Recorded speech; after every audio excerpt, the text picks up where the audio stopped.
Hi. Hello. నమస్తే అందరికీ. Welcome to my channel. ఇప్పుడు మనం చెప్పుకోబోతున్న story 'my bad boy' episode 249.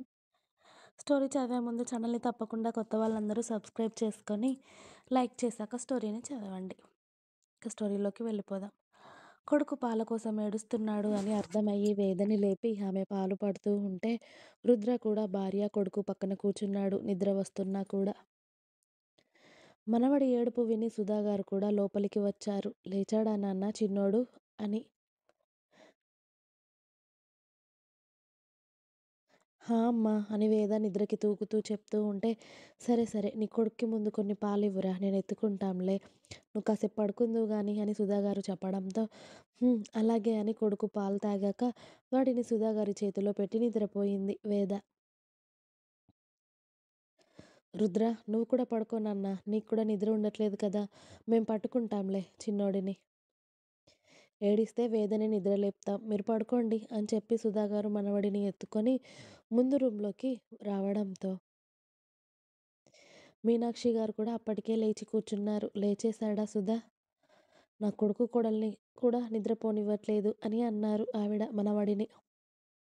నిద్రెక్కడ సరిపోతుంది వదిన, పడుకున్నారు. మళ్ళీ రుద్రని కూడా పడుకోమని చెప్పాను. మేమెత్తుకుంటాంలే మీరు పడుకోండి అని చెప్పి తీసుకొచ్చాను. పాలు కూడా తాగాడు అని నానమ్మ, అమ్మమ్మ కూర్చొని మనవడిని బెడ్ మీద వేసి ఆడిస్తూ ఉంటే కాసేపు ఆడి ఆడి మళ్ళీ రాగం ఎత్తుకున్నాడు చిన్నోడు. ఏంటి నాన్న ఇప్పుడే కదే పాలు తాగావు, మళ్ళీ మీ మమ్మీని ఇప్పుడే నిద్రలేపితే ఏడుస్తుంది తెలుసా అని కాసేపు మీనాక్షి గారు, కాసేపు సుధా గారు ఎత్తుకొని తిరిగారు. మనవడిని భుజం మీద వేసుకొని అటూ ఇటూ. అలా కాసేపు ఉన్నా కూడా మళ్ళీ ఏడుపు రాగం అందుకోవడంతో మెల్లిగా బయటికి వచ్చి కిందికి వెళ్ళేసరికి చిన్నోడి ఏడుపుకి భాస్కర్, మనోహర్ గారు కూడా బయటకి వచ్చి, ఏమైంది మీనాక్షి, ఎందుకు ఏడుస్తున్నాడు, పాలు తాగలేదా, ఆకలికి ఏడుస్తున్నాడా అని మనవడిని ఎత్తుకున్నారు మనోహర్ గారు.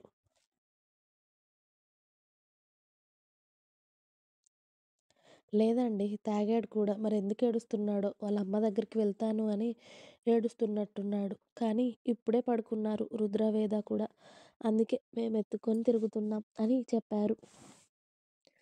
మనోహర్ భాస్కర్ గారు కూడా మనవడిని కాసేపు ఎత్తుకొని హాల్ అంతా తిరిగేసరికి అప్పుడు పడుకున్నాడు చిన్నోడు.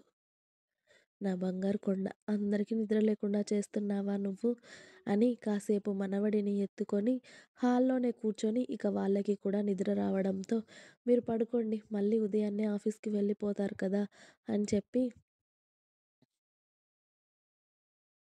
మళ్ళీ అమ్మమ్మ, నానమ్మ మనవడిని ఎత్తుకొని రూమ్లోకి వచ్చి వాడిని చక్కగా బజ్జుకోపెట్టి వీళ్ళు కూడా పడుకున్నారు.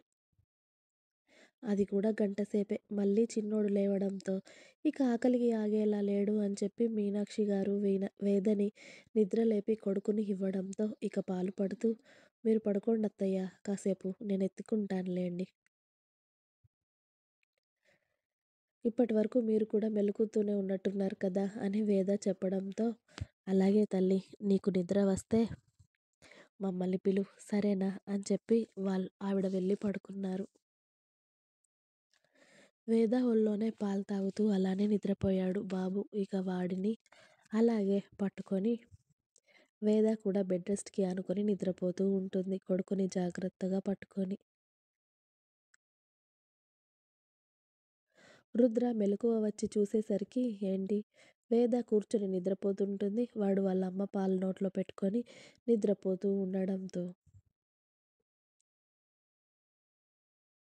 ఇలా కూడా నిద్రపోతారా నాన్న అని కొడుకుని ఎత్తుకొని ముద్దాడి వాడిని వాడి చిన్ని పరుపులో వేసి పడుకోబెట్టి ఆ తర్వాత వేదని కూడా సరిగ్గా అడ్జస్ట్ చేసి రుద్ర కూడా పడుకున్నాడు. అప్పటికే 4 అవుతూ ఉంటుంది. అయినా నిద్ర సరిపోలేదు అని రుద్ర కూడా మళ్ళీ పడుకున్నాడు. ఆ రోజు రాత్రి శౌర్య రూమ్లోకి వెళ్ళడంతోనే శ్రావణి అతడిని చూస్తూ నవ్వుతూ ఉంటే, ఎందుకే కళ్ళజోడు ఆ నవ్వు అన్నాడు శౌర్య. నన్ను మాత్రం బాగానే బెదిరిస్తారు కదా, రుద్రబావి గారి దగ్గర చూడండి ఎలా ఉన్నారు మీరు, సేమ్ ఎల్కేజీ పిల్లాడిలా కనిపించారు తెలుసా అని శ్రావణి నవ్వుతూ శౌర్య ముక్కు లాగుతుంది. శ్రావణి ఆగకుండా నవ్వుతూ ఉంటే అతడు కూడా ఆమె ముక్కు లాగుతూ, మా అన్నయ్య దగ్గర గట్టిగా నోరు కూడా తెరవలేమే మేము. అందుకే ఇప్పుడు నన్ను వెక్కిరిస్తున్నావా నువ్వు? అని శౌర్య ఆమెకి చెక్కిలి గింతలు పెడుతూ ఉంటాడు. అరె! మిమ్మల్ని కూడా అనే ఛాన్స్ నాకు వచ్చింది. అందుకే హ్యాపీ ఫీల్ అవుతున్నాను శౌర్య గారు. లేకపోతే మీరెప్పుడూ ఆడుకుంటారు కదా నన్ను. మిమ్మల్ని నేను కూడా ఆడుకోవాలి కదా! నాకు ఆ ఛాన్స్ వచ్చినప్పుడు అని శ్రావణి కిలకిలా నవ్వుతూ ఉంటే, భార్య నవ్వుని చూసి, ఆహా! నువ్వు నన్ను ఆడుకుంటావా? నీకంత సీనుందంటే అని ఆమె నడుముని గిల్లుతూ ఆమెకి ఊపిరి ఆడకుండా చెక్కిలి గింతలు పెడుతూ ఉంటే, శ్రావణి ఆయాసంగా నవ్వుతూ, వద్దు శౌర్య గారు ప్లీజ్ వద్దు అని గట్టిగా అరుస్తూ ఉంటుంది. లేదు నువ్వు నన్ను వెక్కిరిస్తూ నన్ను ఆడుకుంటాను అన్నావు కాబట్టి నీకు ఈ శిక్ష తప్పదు అని శౌర్య ఆమెను ఎత్తుకొని వెళ్ళి బెడ్ మీద పడేసి మరీ చెక్కిలి గింతలు పెడుతూ ఉంటే ఆమె గట్టిగా అరుస్తూ ఎవరైనా వింటే బావుండదు శౌర్య గారు. వదలండి అని నవ్వుతూనే ఉంటుంది.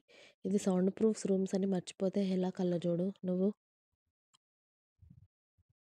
అని చెప్పి ఆమె చెదిరిన చీరని మెల్లిగా ఆమె నుండి వేరు చేస్తూ ఉంటే,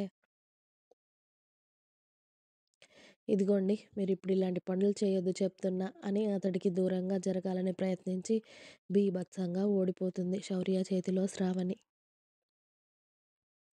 ఆమె అరుపులు కాస్త మూలుగులుగా మారి ఇద్దరి దేహాలు ఇరుకుగా పెనవేసుకుపోయాయి.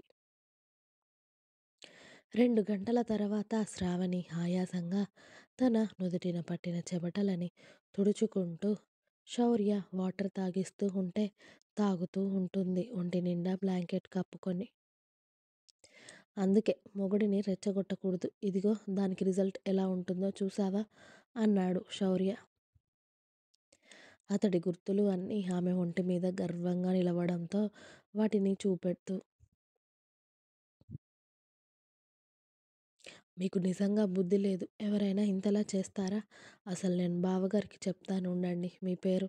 నన్ను మీరు చాలా సతాయిస్తున్నారు అని. కనీసం వారం రోజులైనా పడతాయి తెలుసా శౌర్య గారు ఈ నొప్పులు పోవడానికి అని ఏడుపు మొహం పెట్టుకొని చెబుతుంది శ్రావణి తన బాడీ అంతా రెడ్‌గా మారిపోవడంతో. అదంతా నీకు నన్ను గెలకక ముందు గుర్తుండాలే. నన్ను గెలికి మరి నన్ను వేరే మూడ్‌లోకి దింపాక కాదు. అని శౌర్య బెడ్ మీద పడుకొని భార్యని అతడేద మీద పడుకోబెట్టుకొని జోకొడుతూ ఉంటే, ఇంకా ఎక్కడ నిద్ర లేకుండా ఒంటి నిండా నొప్పులు వచ్చేలా చేసి ఇప్పుడు హాయిగా జోకొడితే నిద్ర వచ్చేస్తుందా? అని అంది శ్రావణి ఉక్రోషంగా. నీకు నిద్ర రాలేదు అంటే చెప్పవే నేను చాలా ఫ్రీగా ఉన్నాను. పైగా నాకు కూడా నిద్ర రావట్లేదు. ఇంకో రౌండ్ మొదలు పెడదాం అని మెల్లిగా శౌర్య శ్రావణి నడుముని సవరిస్తూ ఉంటే మహాప్రభు మీకు దండం పెడతాను.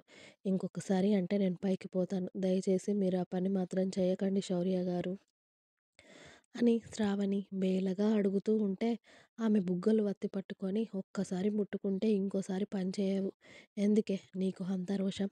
అని కసితీరా ఆమె బుగ్గలు గిల్లేసి వేరే వైపుకి తిరిగి పడుకున్నాడు శౌర్య.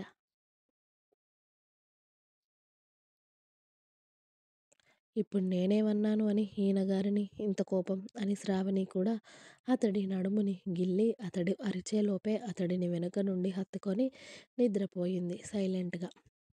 ఆమె బాడీ పూర్తిగా వెచ్చగా అతడికి తగులుతూ ఉంటే నిద్రపోయిన హార్మోన్స్ అన్నీ లేచి మళ్ళీ తెగ డాన్స్ చేస్తూ ఉంటే, ఇంకొకసారయితే నిజంగా నీ పెళ్ళాం రేపు హాస్పిటల్‌కి పోతుందిరా అని అతడి అంతరాత్మ హెచ్చరించడంతో, ఇక సైలెంట్‌గా ఆమె చేతిలో అతడి చేయి కలిపి ఆమె చేయిని ముద్దు పెట్టుకొని, శౌర్య కూడా భార్యని గట్టిగా పట్టుకొని నిద్రపోయాడు.